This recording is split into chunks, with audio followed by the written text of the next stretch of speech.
好来，乡亲啊，过来是这个嘉义县搭配着5倍券，嘛来推出着加码抽奖的方案。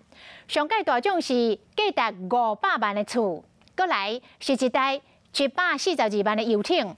讲若是抽到这台游艇，佫会教你安怎来驶游艇，佫会甲你协助来考游艇的驾照。就是要鼓励民众，把这个5倍券摕来嘉义县来开。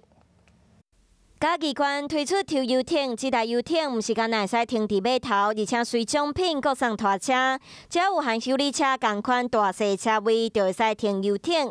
抽到游艇，嘛安排得奖人受训考驾照，教你真正学会晓驶游艇。没有开过船哦，但是我相信跟开车应该会差不多，而且比开车还安全，因为海是一望无际的哈。那我想如果有这样的轻游艇，而且厂商会负责把你训练到，你也可以拿到开船证。 所以不用担心，没有问题，好不好？民众只要伫今年110年10月初8到明年111年4月30号的活动期间，伫嘉义县的店家消费累积满500块，就会使得到一组抽奖号码参加抽奖。会伫10月15头一摆进行抽奖，民众一定要好好把握机会。